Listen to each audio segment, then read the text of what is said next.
В Якутск съехалось около 40 участников чемпионата Дальневосточного федерального округа по ММА – смешанным боевым единоборством, который является отборочным туром чемпионата страны по данному виду спорта.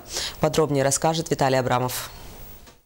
На церемонии открытия участников и гостей мероприятия приветствовал легенда смешанных боевых единоборств Федор Емельяненко. Якутский чемпионат является отборочным этапом первенства страны по смешанным единоборствам, который пройдет в Ханты-Мансийске в июне этого года. Хочу пожелать всем участникам, чтобы все хорошо выступили, показали, на что они способны. Всего на соревнования съехались 39 бойцов со всего Дальнего Востока. Но самую представительную команду выставила Якутия. За республику будут биться 14 лучших бойцов ММА. Как говорят тренеры, спортсмены полностью готовы к чемпионату. В течение 2 недель тренировались, изучали своих соперников.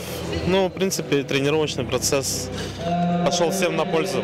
Одним из первых боев стал поединок нашего уже известного Федора Тартакынова и бойца из Сахалина Виктора Уржанского. Буквально на 69-й секунде первого раунда якутянин, применив болевой прием, не оставил шансов своему сопернику.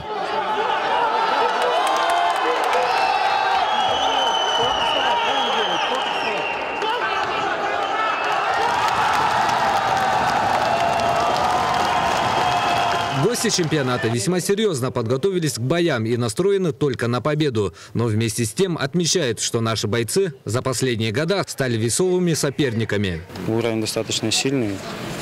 По предварительным боям видно, что и местная проводящая сторона достаточно сильная, и ребята из Хабаровского, из Амурской области.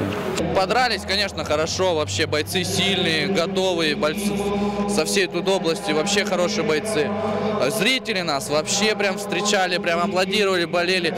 Мы, если честно, даже не ожидали, что будет вот так вот уютно и спокойно. Соревнование продлится в течение 2 дней. Завтра состоятся финальные бои. Обладатели 1-го и 2-го места получат путевки на чемпионат страны. А спортсмены, занявшие 3-е и 4-е места, смогут поучаствовать в Кубке страны, который пройдет во Владивостоке 24 сентября. Виталий Абрамов, Василий Соловьев, НВК «Саха», Якутск.